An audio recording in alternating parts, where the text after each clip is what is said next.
berasal daripada kalimah Israel. Israel ialah Nabi Allah Yaqub. Yaqub adalah anak kepada Ishaq. Jadi kalau kita lihat Nabi Ibrahim AS yang dikenali sebagai Abul Anbiya, bapa para nabi, Abul Anbiya, bapa para nabi. Jadi Nabi Ibrahim AS ada anak yang dikenali dengan nama Ismail. Daripada keturunan Ismail maka lahirlah Nabi kita Muhammad sallallahu alaihi wasallam. Nabi Ibrahim ada anak lelaki yang bernama Ismail. Daripada Ismail lahir keturunan Arab, lahir keturunan Quraisy, dan daripada Ismail lahirnya Nabi kita Muhammad sallallahu alaihi wasallam. Manakala di sana Nabi Ibrahim juga mempunyai anak yang dinamakan Ishaq. Ishaq adalah anak Nabi Ibrahim bersama dengan Sarah. Dan Ishaq ini mempunyai beberapa orang anak. Salah satunya ialah Yaqub alaihissalam. Yaqub alaihissalam adalah bapa kepada Yusuf. Yaqub alaihissalam adalah bapa kepada Nabi Yusuf alaihissalam. Dan Yaqub ini, nama lain beliau ialah Israel. Nama lain beliau ialah Israel. Nabi Yaqub, nama lain bagi Nabi Yaqub ialah Israel. Jadi Nabi Yaqub ini, beliau mempunyai 12 orang anak. 12 orang anak. Maka anak-anak Nabi Yaqub atau anak-anak Nabi Israel ini, anak-anak dia kita panggil Bani Israel. Bani itu anak-anak. Dalam bahasa Arab, Bani itu daripada kalimah Ibni. Bani itu daripada kalimah Ibni. Ibni itu anak saya. Daripada kalimah Ibni, anak saya. Ibnu itu anak. Bani itu daripada Ibnu, anak-anak. Anak Bani Israel adalah anak-anak lelaki kepada Israel. Anak-anak lelaki kepada Israel iaitu anak-anak kepada Yaqub alaihissalam. Salah satunya Nabi Yusuf. Jadi bila disebut Bani Israel adalah merupakan anak-anak Nabi Yaqub alaihissalam, yang mana ada 12 orang. 12 orang ini menghasilkan keturunan bangsa, kaum yang dikenali pada hari ini sebagai Bani Israel. Bani Israel. Baik, apabila disebut Israiliyat, maka ia merujuk kepada cerita-cerita dan kisah-kisah yang disandarkan atau berkait tentang Bani Israel. Kisah-kisah Israiliyat ni ialah cerita-cerita atau kisah atau riwayat yang disampaikan kepada orang Islam daripada orang-orang Bani Israel. Ini kerana kalau kita lihat dalam sejarah Islam, dalam sejarah orang Arab, orang-orang Yahudi, orang-orang Bani Israel, keturunan Bani Israel, mereka datang ke semenanjung Arab. Mereka duduk di Madinah, mereka duduk di Syam, mereka duduk di Mekah pun ada. Jadi bila mereka duduk di Syam, mereka duduk di Madinah, mereka bercampur dengan orang Arab, maka mereka turut membawa bersama mereka kitab Taurat dan Injil. Dan bila mereka bergaul dengan orang Arab, mereka banyak bercerita kisah-kisah dalam Taurat dan Injil kepada orang Arab. Cerita-cerita itu ada yang benar, cerita-cerita itu ada yang palsu dan dusta. Maka pada hari ini kita akan berbincang tentang cerita-cerita Israiliyat yang tersebar dalam masyarakat dan berada di dalam agama kita. Maka bagaimana sikap umat Islam? Apa yang harus kita fahami, anak-anak dan sahabat-sahabat yang dikasihi sekalian? Kisah-kisah Israiliyat. Jadi para ulama menyebutkan bahawa kisah-kisah Israiliyat ni kebanyakannya cerita-cerita tentang penciptaan alam. Allah menciptakan bumi dan langit dalam tempoh 6 hari sebagaimana yang disebut dalam Quran. Tetapi tak disebut pada hari yang ketujuh apa yang Allah buat. Maka cerita dalam Bani Israel pun dia ada sebutlah, pada hari yang ketujuh Allah pun berehat dan begitu begini. Maka semuanya cerita ini karut. Allah menciptakan bumi ni di atas begitu begini. Maka cerita-cerita detail ini kebanyakannya adalah cerita-cerita yang didatangkan daripada kisah-kisah Israiliyat, namun kesahihannya diragukan. Baik. Begitu juga sebagai contoh kisah-kisah yang terkenal sebagai kisah Israeliat. Nabi Allah Sulaiman alaihissalam yang boleh bercakap dengan jin. Cerita Nabi Sulaiman bercakap dengan jin. Nabi Sulaiman berkahwin dengan Balqis. Daripada perkahwinan dengan Balqis dapat anak. Nabi Yusuf alaihissalam berkahwin dengan Zulaikha. Perkahwinan dengan Zulaikha dapat anak. Cerita-cerita ini Israeliat. Al-Quran cuma sebut Nabi Yusuf diuji dengan Zulaikha, tetapi tidak menceritakan mereka berkahwin. Tapi kisah Israeliat ada cerita, kata Nabi Yusuf kahwin dengan Zulaikha. Begitu juga dalam Al-Quran Allah tak cerita tentang perkahwinan Sulaiman dan Balqis, tetapi kisah-kisah Israeliat menceritakan Nabi Sulaiman berkahwin dengan Balqis lalu dapat anak. Anak tu adalah anak kacuk. Begitu juga kisah Nabi Sulaiman, bagaimana dia kehilangan cincin dia, jatuh dalam perigi, lalu diambil oleh Ifrit. Ifrit memerintah kerajaan Sulaiman selama beberapa waktu kerana Nabi Sulaiman kehilangan kuasa dia. Semua cerita-cerita ini tidak sahih, tetapi tersebar dalam masyarakat kerana disebut cerita-cerita Israeliat. Begitu juga kisah Ashabul Kahfi. Ashabul Kahfi, orang-orang yang bersembunyi di dalam gua pada zaman sebelum Nabi Muhammad sallallahu alaihi wasallam daripada raja yang zalim. Mereka mahu menjaga akidah mereka. Nama-nama Ashabul Kahfi tak disebut dalam Al-Quran atau di dalam hadis, tetapi kisah-kisah Israeliat menyebut nama-nama mereka. Dikyanus, Mitrius dan ramai lagi lah nama-nama mereka. Begitu juga anjing Ashabul Kahfi, tak disebut nama mereka. Dalam riwayat Israeliat disebut namanya Kitmir. Bahkan termasuk dalam perkara-perkara besar seperti malaikat maut. Di dalam Al-Quran, di dalam hadis tak disebut nama malaikat maut, tetapi dalam kisah Israeliat disebut nama malaikat maut ialah Israel. Maka sampai ke hari ini orang duk sebut malaikat maut malaikat Israel. Israel tak ada dalam Quran, Israel tak ada dalam hadis yang sahih satu pun. Tetapi perkataan Israel daripada kisah riwayat Israeliat. Maka begitu juga dengan kisah-kisah seperti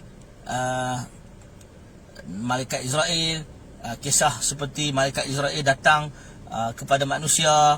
Dia suatu hari malaikat Israel datang pada zaman Nabi Sulaiman, mengintip seseorang itu pun merasa terganggu didatangi oleh malaikat Israel.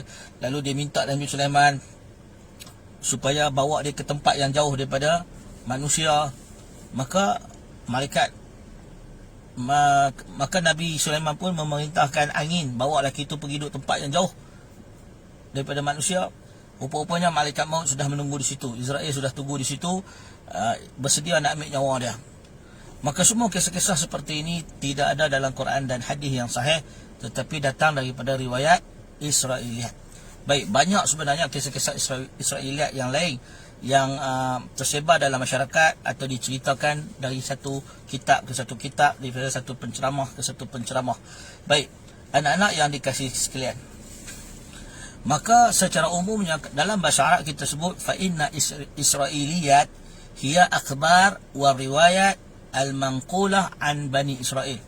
Dia adalah kisah ataupun riwayat yang dinakalkan daripada orang-orang Bani Israel. Disebabkan kerana orang-orang Yahudi sebelum Islam lagi, mereka dah bergaul dengan orang Arab, dan banyak ramalan-ramalan, cerita-cerita kepercayaan orang-orang Yahudi dibawa masuk dalam masyarakat Arab.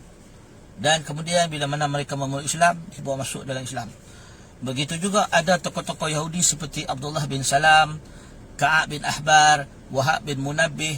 Ini tokoh-tokoh pembesar-pembesar Yahudi yang memeluk Islam, dan mereka turut membawa bersama keislaman mereka cerita-cerita dan riwayat daripada Israeliat. Baik, jadi apa kaedah ataupun apa sikap kita dalam berhadapan dengan kisah-kisah Israeliat ini? Maka kata para ulama, kisah-kisah Israeliat ini dibahagikan kepada 3 bahagian. Kisah-kisah Israeliat ini dibahagikan kepada tiga bahagian. Baik anak-anak dan sahabat-sahabat yang dirahmati sekalian, kaedah umat Islam dalam berhadapan dengan kisah-kisah Israeliat, kita bahagikan ia kepada 3. Yang pertama, kisah-kisah Israeliat yang dibenarkan oleh Allah dan Rasul, oleh Al-Quran dan hadis. Maka itu kita wajib terima dan beriman dengannya. Sebagai contoh, Nabi SAW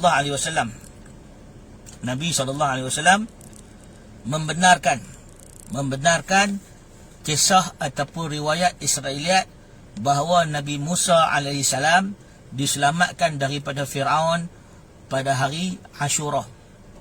Pada hari Ashura, apabila Nabi SAW mendatangi Madinah, dalam hadis yang diriwayatkan oleh Imam Al-Bukhari dengan sanad yang sahih, ketika mana baginda SAW datang ke Madinah, baginda mendapati orang-orang Yahudi berpuasa pada hari Ashura. Maka Nabi bertanya, apakah yang menyebabkan orang Yahudi berpuasa pada hari Ashura? Maka mereka menyebut pada hari ini, hari Ashura, hari di mana Nabi Musa AS dan Bani Israel diselamatkan oleh Allah daripada Fir'aun. Maka Nabi Muhammad SAW kemudian memilih untuk berpuasa pada hari Ashura kerana mengatakan baginda dan umat Islam lebih berhak ke atas Musa daripada Bani Israel. Baik anak-anak yang dikasihi sekalian, maka kisah Nabi Musa AS diselamatkan daripada Fir'aun pada hari Ashura, begitu juga Allah Subhanahu Wa Taala memberikan pelbagai kenikmatan pada hari Ashura tersebut sehingga diraikan oleh orang-orang Bani Israel. Kisah itu dibenarkan oleh Nabi SAW. Maka apa yang dibenarkan oleh Nabi SAW, kita benarkan. Kita benarkan. Begitu juga kisah-kisah yang lain daripada Yahudi yang mana mereka bertanya kepada Nabi SAW tentang Masjid Al-Aqsa, dan mereka bertanya kepada Nabi SAW tentang bagaimana, apakah makanan yang akan dimakan oleh penghuni-penghuni syurga yang pertama kali. Apakah makanan yang pertama yang akan dimakan oleh penghuni syurga? Maka jawab Nabi SAW dalam hadis yang sahih, hati ikan paus. Hati ikan paus adalah makanan pertama yang akan dimakan oleh ahli syurga. Kisah ini daripada orang Yahudi yang mereka ketahui daripada rasul-rasul mereka. Lalu bila mana masuk Islam atau bila mana Nabi telah menyampaikan dakwah Islam, mereka menguji Nabi, dan ternyata apa yang diketahui oleh Nabi sama dengan apa yang diketahui oleh orang Yahudi. Maka ini termasuk daripada kabar-kabar Israeliat yang dibenarkan oleh syarak. Begitu juga kisah Israeliat bahawa orang yang mati akan disiksa di dalam kubur. Orang yang mati akan disiksa di dalam kubur. Dan ada kisah daripada Nabi Isa AS yang membangkitkan seorang lelaki yang dihisap selama 70 tahun kerana mengambil sebatang kayu api untuk mencukir giginya. Kisah ini dibenarkan oleh Nabi SAW dan membenarkan bahawa orang yang mati akan disoal di dalam kubur. Maka kejadian-kejadian seperti ini kita sebut termasuk dalam bahagian pertama kisah Israeliat yang dibenarkan oleh Allah dan Rasul, maka wajib untuk kita beriman dan menerimanya. Baik. Yang kedua, kisah-kisah Israeliat atau riwayat Israeliat yang didustakan oleh Al-Quran dan hadis, yang ditolak oleh Al-Quran dan hadis, iaitu berita-berita yang batil, kisah-kisah yang batil. Sebagaimana orang-orang Yahudi mengatakan, kanat al-Yahud taqulu iza jama'aha min waraiha. Sebagaimana orang-orang Yahudi mengatakan, sesiapa lelaki yang mendatangi isterinya daripada belakang, maka dia akan mendapat anak yang juling. Ini cerita pasal kahwin lah. Orang-orang Yahudi mereka percaya kalau suami meniduri isteri dia daripada belakang, maka anak yang dilahirkan akan juling.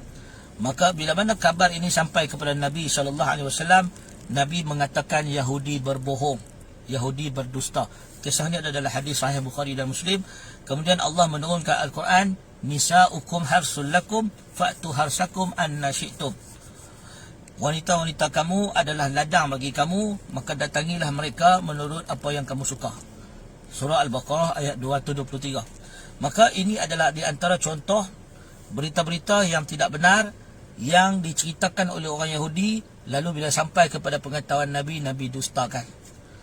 Begitu juga orang-orang Yahudi percaya bahawa Nabi Musa AS memiliki kemaluan yang cacat.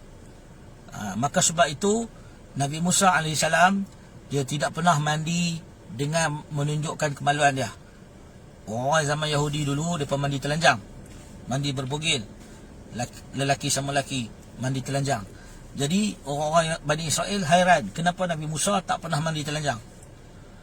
Nabi Musa sebagai Rasul yang memiliki malu, adab dan akhlak, walaupun syariat mereka membolehkan, sebab syariat setiap Nabi-Nabi ni berbeza.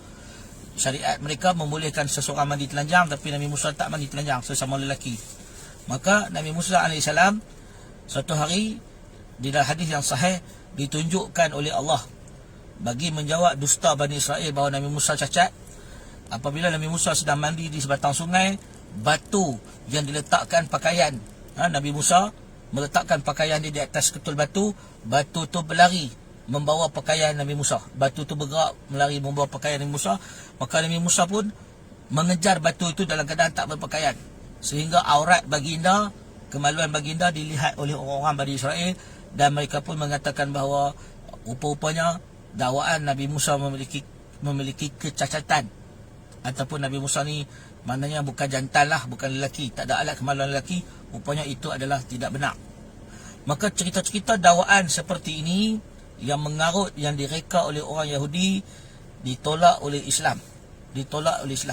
Dan ianya terlalu banyak sebenarnya. Misalnya dalam Taurat atau dalam Injil, kita boleh melihat bagaimana orang-orang Yahudi telah mencemarkan kesucian Taurat dan Injil dengan memasukkan cerita-cerita dusta terhadap Nabi-Nabi mereka. Nabi Lut misalnya, Nabi Lut alaihissalam, dalam Injil, dalam Bible, kita boleh melihat bagaimana dikatakan Nabi Lut alaihissalam, bila mana umat dia, kaum Sodom dan Gomorrah, umat Nabi Lut telah dikenakan azab oleh Allah, maka habis mati semua manusia lelaki. Maka pada waktu itu Nabi Lut dengan anak perempuan dia yang selamat. Maka Nabi Lut dengan anak perempuan dia berlindung di satu gua, dan disebabkan tak ada orang lelaki, semua mati habis. Maka kedua-dua anak perempuan Nabi Lut berkata, tidak ada jalan bagi kita untuk menyambung keturunan manusia kecuali dengan cara meniduri bapa kita. Maka kedua-dua anak perempuan Nabi Lut meniduri bapa masing-masing untuk mendapat zuriat. Maknanya sumbang mahram dengan Nabi Lut alaihissalam. Wa ayazubillah. Kisah ini dusta dan palsu. Tetapi di dalam Bible diceritakan kisah ini. Orang-orang Israel, mereka mempercayai kisah ini yang memburuk-burukkan para nabi, para anbiya mereka. Maka Islam membersihkan kisah-kisah dusta yang ditohmah atau yang disandarkan kepada nabi-nabi mereka. Begitu juga dalam kisah Israeliat, kalau kita lihat dalam tafsir Ibn Katsir, dikatakan Nabi Ayub alaihissalam terkena penyakit kusta atau penyakit kurak, penyakit kulit yang keji dan kotor. Maka diceritakan bagaimana teruknya penyakit Nabi Ayub dan sebagainya. Kebanyakan kisah-kisah ini adalah kisah Israeliat, dan ia tidak bertepatan dengan Al-Quran dan hadis. Begitu juga kisah-kisah Nabi Khidir dan sebagainya.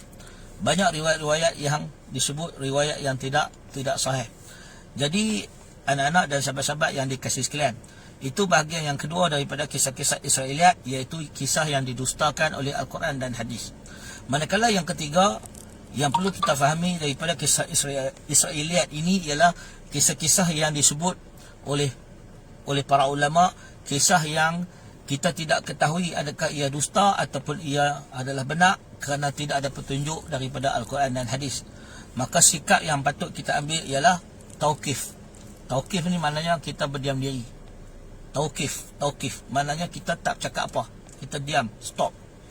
Jadi dalam menghadapi persoalan Israeliat ini, dia ada 3 kaedah. 1, yang dibenarkan oleh Al-Quran dan As-Sunnah, kita terima.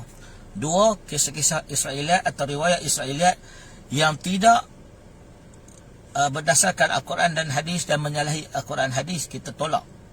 Dan yang ketiga, kisah-kisah Israeliat yang kita tidak tahu adakah ia dibenarkan oleh Al-Quran atau Sunnah, atau ditolak oleh Al-Quran dan Sunnah kerana maknanya baik tetapi tidak diketahui tentang sokongan daripada Al-Quran dan hadis. Maka kisah-kisah seperti ini kita tauqif, kita mendiamkan diri. Yang ni adalah contoh maknanya dalam bab Al-Quran dan hadis tak sebut apa-apa. Al-Quran dan hadis tak sebut apa-apa. Boleh jadi betul, boleh jadi benar, dan boleh jadi salah, boleh jadi dusta. Maka sikap kita tawakuf. Tawakuf mana berhenti lah, taukid lah. Kita tawakuf, berhenti dulu, kita tak bincang. Contoh, sebagai contoh kata Nabi SAW dalam hadis Bukhari, la tusaddiqu ahlul kitab, kata Nabi, wala tukazzibuhum, janganlah kamu membenarkan ahlul kitab. La tusaddiqu ahlul kitab wala tukazzibuhum, dan janganlah pula kamu mendustakan mereka. Wa qulu, katakanlah, amanna billazi unzila ilaina wa unzila ilaikum. Nabi SAW dalam hadis yang sahih mengajar kepada kita untuk mengatakan, amanna, kami beriman, billazi unzila ilaina, kami beriman dengan apa yang diturunkan kepada kami, Al-Quran, wa unzila ilaikum, dan apa yang diturunkan kepada kamu, iaitu Injil dan Taurat. Ini sikap kita dalam hadis yang sahih.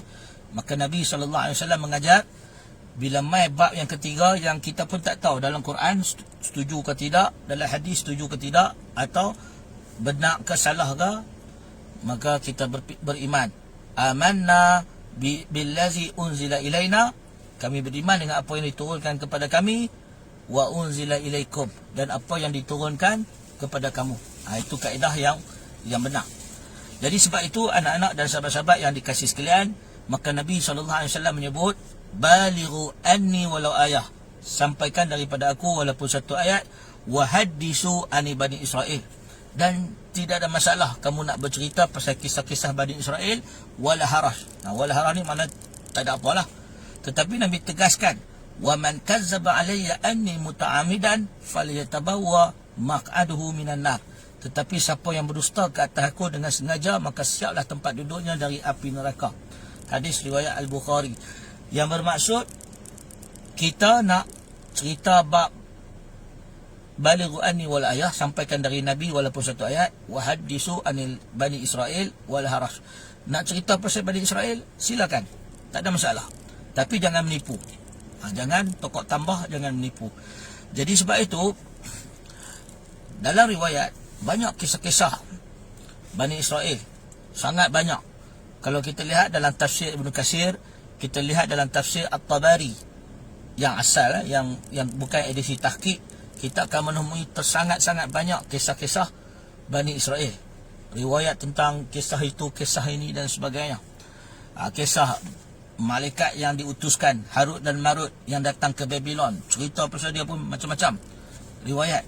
Kita akan baca kisah tentang bagaimana Allah menjadikan alam ini, tanah, jenis tanah yang dijadikan oleh Allah manusia ni, peristiwa ketika turunnya Adam ke bumi, peristiwa ketika turunnya Hawa ke bumi, macam-macam lah, kisah tu panjang.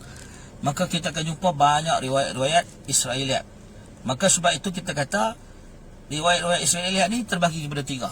Satu, yang selari dengan Quran hadis kita terima.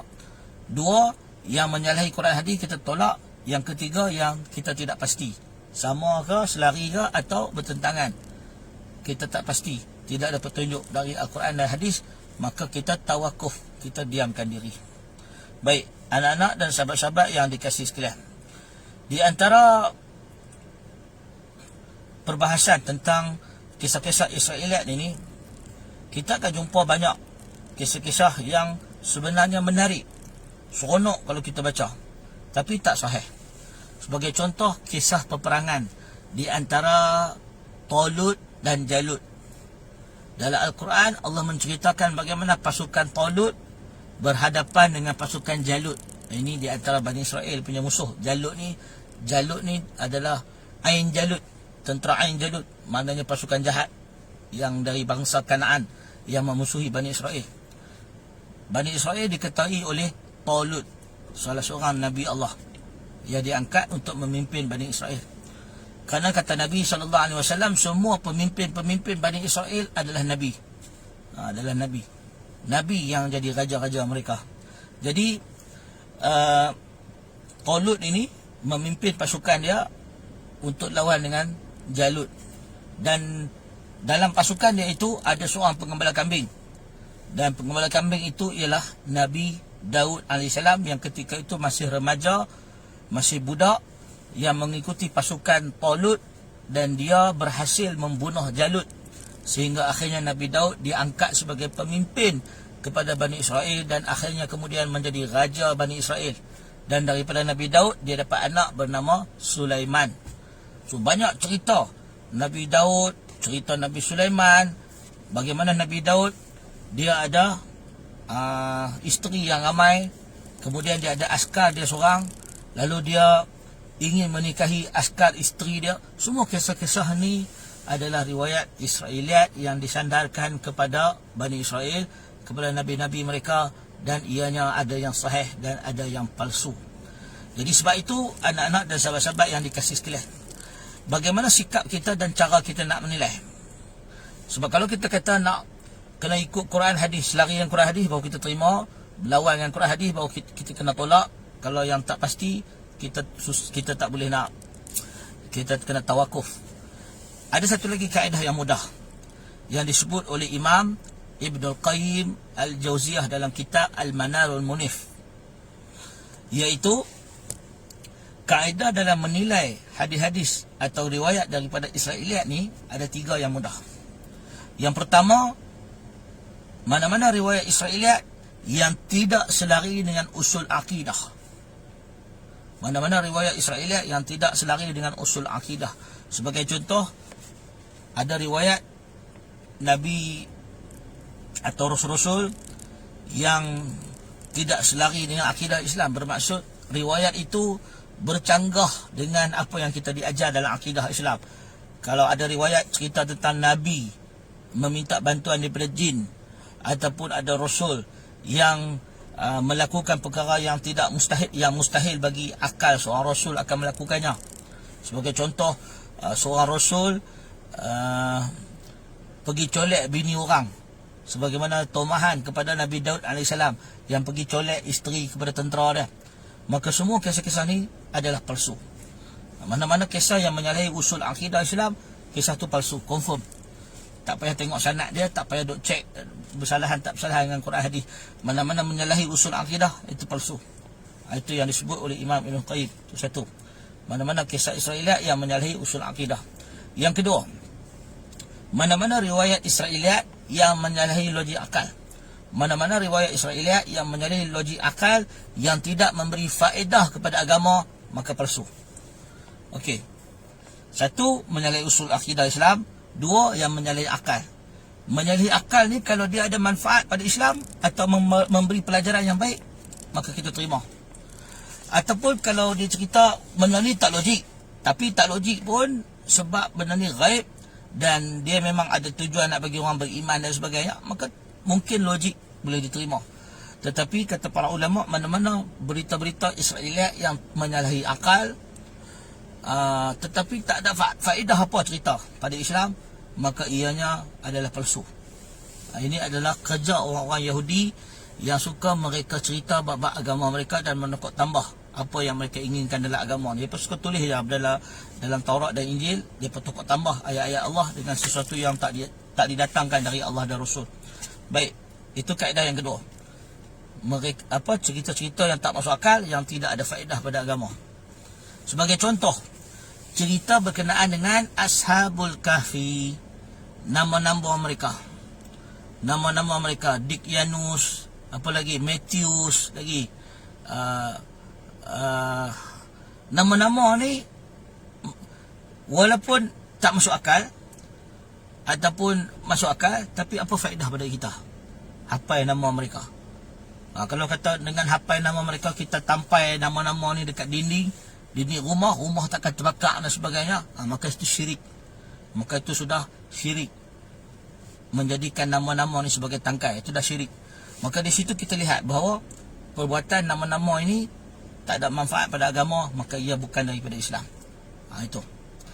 Begitu juga kalau kita lihat dalam Islam ini, Allah Subhanahu Wa Taala memberikan semua benda penting.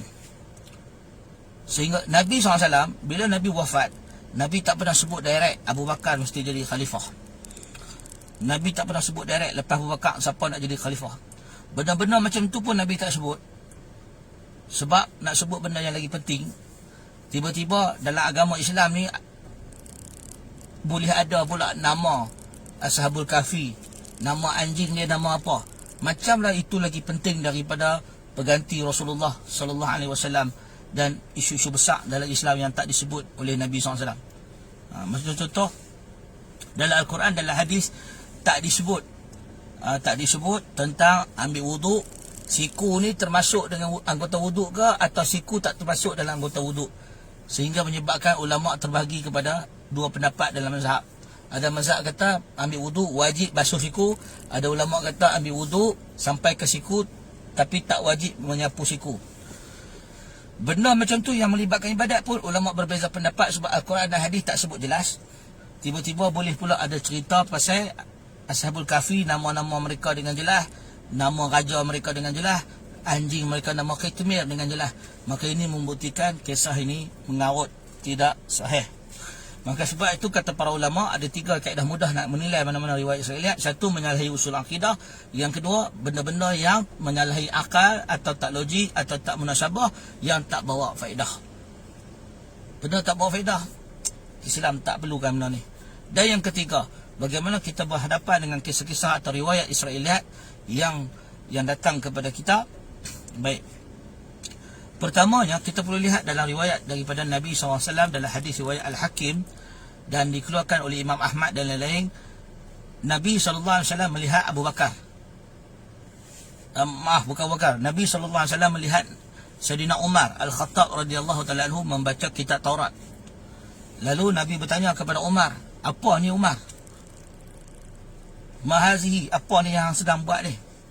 Maka kata Umar, ini Taurat, aku sedang lihat dia, aku nak ambil manfaat. Maka jawab Nabi SAW memarahi Umar. Nabi kata, "Lau kana Musa hayyan," kalau Nabi Musa masih hidup, tidak halal bagi Musa melainkan menjadi pengikut aku.